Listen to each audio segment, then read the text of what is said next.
Xin chào anh em nhá. Hôm nay tôi được một thằng em chơi thân nó tặng cho một cái phím. Không hiểu làm sao nó lại tặng mình một con quả phím này. Con này có tên là Akko, phiên bản là đây, Naruto. Kiểu này 40 tuổi mà chơi phím này buồn cười phết đấy. Tiếp theo mà Naruto là cái gì nhỉ? Naruto là một loại manga Nhật Bản ở trên Wikipedia. Nó được viết và minh họa bởi Kashimoto Masashi. Từ năm được đăng lần đầu từ năm 1999 đến năm 2014 ở trên một cuốn tạp chí tên là Ram và sau đó được phát hành 72 tập. Câu chuyện xoay quanh một nhân vật tên là Naruto, là một ninja trẻ. À, ninja này đã thua ninja xe máy ở Việt Nam.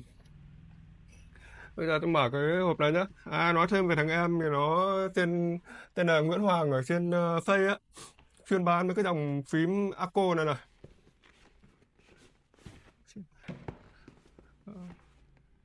Ngỏ bên trong màu đen. Anh em mà muốn mua phím thì cứ lên tìm Face tên Nguyễn Hoàng, hoặc là shop tên là Tsunami. Tsunami dịch sang tiếng Việt là sóng thần nữa. Bán hàng như sóng thần luôn. Còn một cái mecha là che phím cứng cứng phết. Qua các chữ Akko ở trên. Đấy. Màu cam này, vàng này, xám này, chữ là phong cách chữ đúng kiểu ninja luôn. Còn đây mấy cái chữ tiếng Nhật không biết, chắc là tiếng Nhật thôi, không biết là cái gì luôn. Đây có núm xoay ở hình siêu siêu siêu siêu. Đây nhân vật đây, Naruto đây, mặt sau của nó bốn cái phít cao su. Đây cái phít này là cũng có hai nước nữa, đầu USB. Wow, giờ phím thì màu cam, màu vàng, màu xám, màu đỏ nữa, đầu USB màu tím. Hai 40 tuổi thì đúng là tự nhiên trẻ ra luôn anh em ạ. Bật bật bật đèn đây.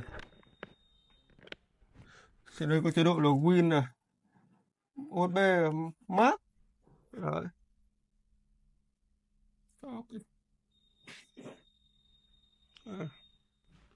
Cắm USB vào, cắm USB vào được cái đèn này nó mới hết nháy được. Chưa.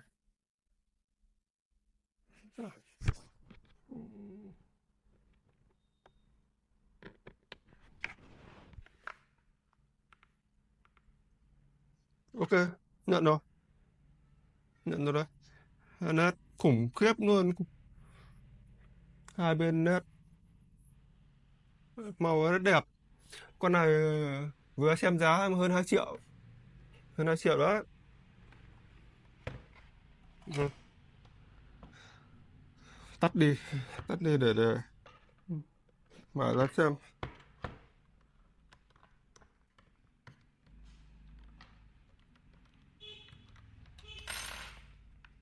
Cái switch của nó đây, trong suốt.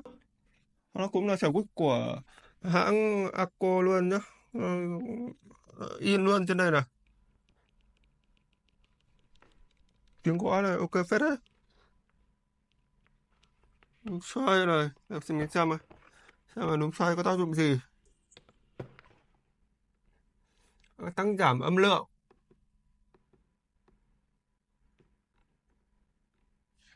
Rồi là chỉnh chế độ đèn nét.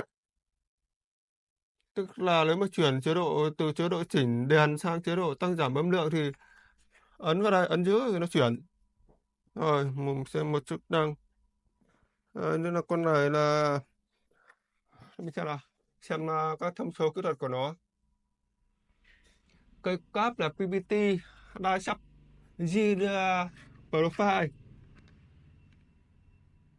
Cái dạng cây cáp này, keycap này là gõ chắc chắn sẽ là rất là sướng anh em ạ.